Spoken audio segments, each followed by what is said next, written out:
going on, peeps? Happy weekend to you. Man Cave here, and actually giving you guys a real big treat here today. I'm gonna be revealing so far what I've done on my 1/1 scale truck. I know I haven't talked much about it except for in the previous video, and if you guys are on RC Sparks on the forum, I posted, which of course my forum name is Crawler for Life number 4. I posted that I was finally going to be doing my first 1/1 scale build, and I basically listed the parts that I was going to be using, and I'm pretty sure I went down a list of parts that I was going to be using before. But now I'm going to show you guys something that's really kick-ass. But first I'm going to show you this right here. I think it is, I believe, a D80 axle. It's the Ultimate Yoda. This little puppy right here is going to Mad Dog Madigan because he's done so much stuff for me in the past. I'm going to show you, as a matter of fact, because I've got some of it down here. You guys know Project Two Face. Well, if I can get this tape undone, I cut my finger today making soup, of all things, cutting up vegetables. He got me little scale Chevy emblems and little old school metal V8s. Can you see those? You can't get those. I've never seen those anywhere, those little V8s. But on the other side of this tape here, obviously it's for a Blazer. It's K5 Blazer. He also sent me to make a NOS bottle / fire extinguisher. So I've got what's needed here for, well, this is actually a complete fire extinguisher right here, a little replica. And then a little blue scuba tank that all it needs is a NOS sticker on. So that was really cool. On top of that, I've got some other stuff that he sent me, but that's confidential for right now, so you guys can't know. Another quick thing, I've got another set of full metal gears for the other Wraith transmission, because as you guys know from the video that I put out, how to assemble and disassemble an axial Wraith AX10, SCX10, whatever, axial transmission, I have to take, in combination with those parts, let me pull some parts off the wall here. And I drop it, and you guys come with me. On top of that, I have to put new hardened out drive, and of course the short output shaft, so that's going to be going into the other axial transmission. But 3 minutes in and I still haven't showed you guys what I've done yet. This right here basically is what I've gotten to so far on my 1/1 scale truck. Now this right here, for the chassis, is an RC 4-wheel drive Bruiser with leaf springs. I have RC 4-wheel drive 90mm shocks with the little boots on it. Now this chassis that I bought off of eBay already had the plates and junk in it, and it had the servo mount. Underneath this plate, I'm going to go into the plate first. This is going to be my electronics plate, of course. I'm using the Venom 240 amp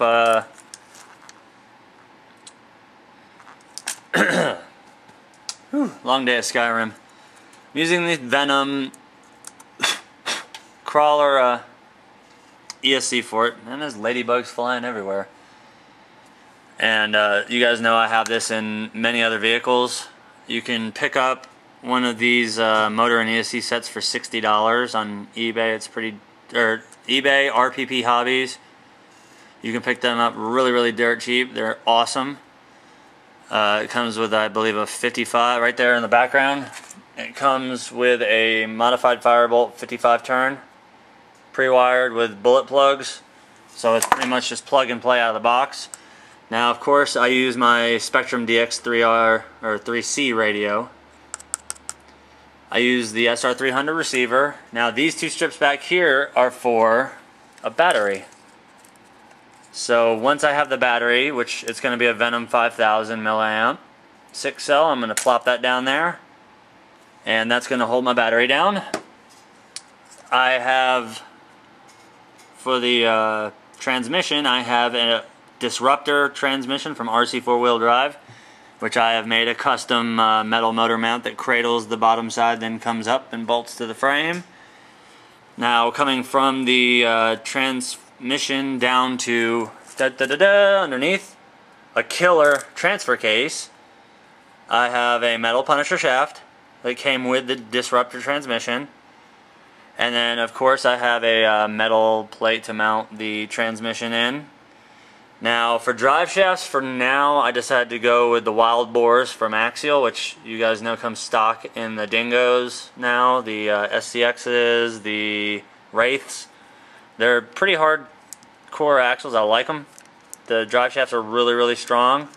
Now, the axles themselves are RC 4-Wheel Drive T-Rex 60s. And I have the RC 4-Wheel Drive metal steering link kit for it.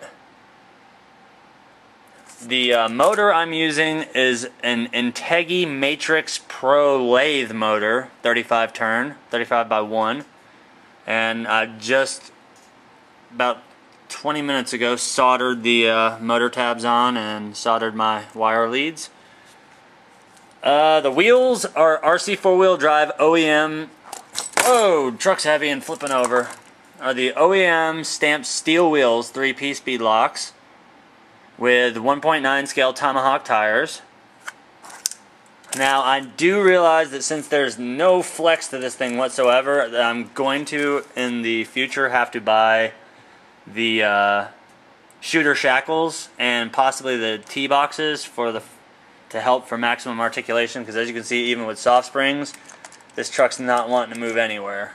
I don't know, maybe if you guys out there tell me what I'm doing wrong with these. The last truck I had that had shocks and springs was my High Lift F350, and that thing had absolutely no flex whatsoever.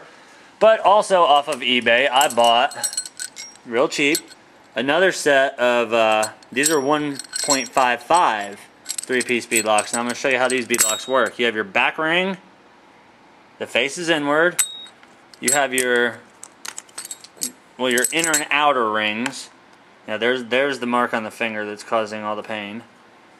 You have your inner and outer rings, and then you have this colander that sits in the center.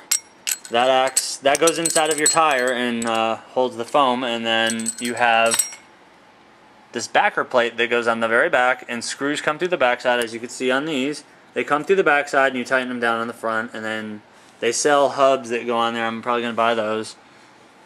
The ones I have on the truck now are not hex heads, they're the pin style ones.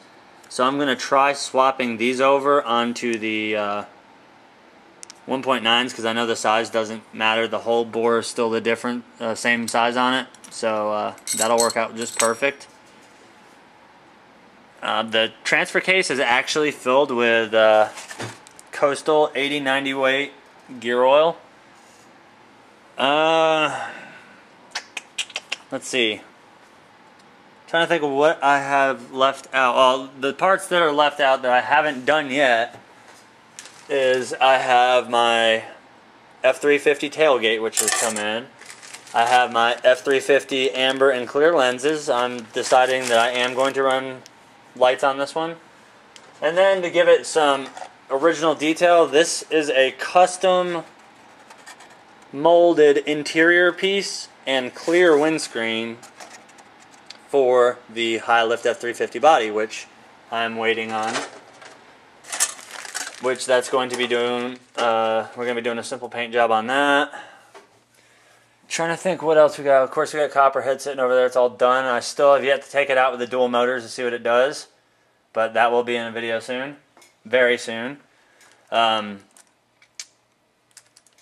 I've ordered some more 208-ounce torque servos, so it's going to be a very high torque Metal Gear servo on this to give it the turning radius that it needs. But right now she's a honking truck. She weighs probably about a good 5 pounds already, at least. And it's all in the front, so I might have to wait. Well, it's actually a good thing. I might have to weight the back down for once. Now, I told you guys a while back that I had some really, really, really big news.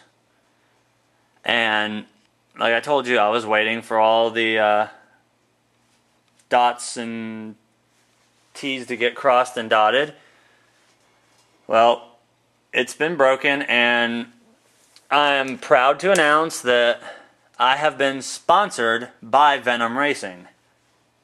Now, this happened sort of as a fluke, because when I had called to order the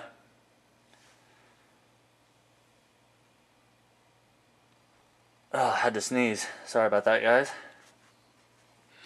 When I called about the transmission piece that was missing, I had asked the guy if there's any way I could get sponsored by Venom, because I absolutely love their electronics. I use, as you guys know, pretty much every truck I have, minus a couple, has a Venom battery in it. So I was like, you know what, is there any way I could talk to somebody about possibly getting a sponsorship or whatever, since I exclusively run your product?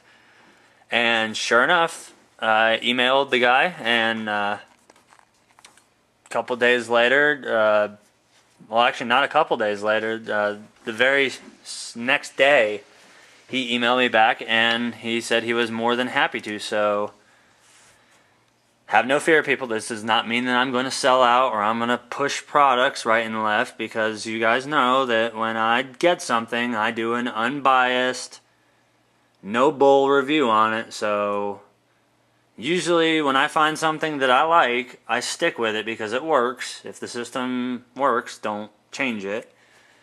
This doesn't mean any of my builds are going to start being, well, you got to run this, and I'm not going to be cramming anything down y'all's throat. It's just I've made a personal decision, a business decision, as my channel has been growing in popularity, that I might as well incorporate some companies that I use their products a lot, incorporate them into my channel, and make it easier for me to get the word out on whatever's good. So that's the big news that I've been holding on to for a while. I think it's awesome news. I'd like to know your guys' opinion on it, whether you think it's a good thing or a bad thing. As you guys know, I'm not going to turn into a sellout. I'm not going to freaking, like I said, I'm not going to shove products down your throat. If I don't like them and they don't pass my quality test, then why am I going to tell somebody else to go out and buy them? Now, I had somebody ask me about this Venom ESC, if it is truly 100% waterproof. Two-Face went underwater completely, and it has a Venom ESC in it. Not a problem at all. My receiver was waterproofed, so I drove right underwater with it. No Tupperware, no sealant, no nothing except for on the receiver, because the receiver, of course, Spectrum, it is not waterproof.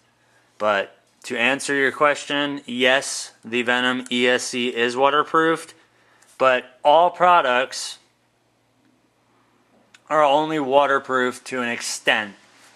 It can take full submersion, but that doesn't mean every time you take it out, you turn it into a submarine, because eventually you're going to wear something out and it's going to short out.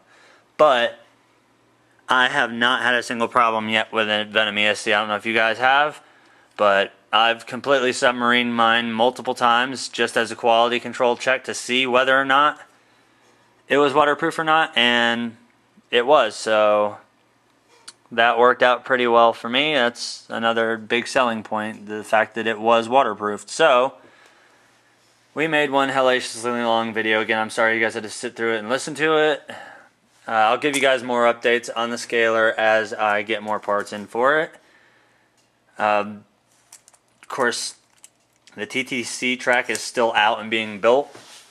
It's roughly about 15 degrees outside right now, so today was a miserable day. We all stayed in and played Skyrim. Yes! We will be building more on the Tough Truck course, and you guys will be seeing more of my 1-1 truck soon. So till then, guys, hope you enjoyed it. As always, drop those comments in the box below. Rate, comment, subscribe. Head over to rcsparks.com. Hit up the forums. If you're not a member, join. It's free. And I will see you guys later.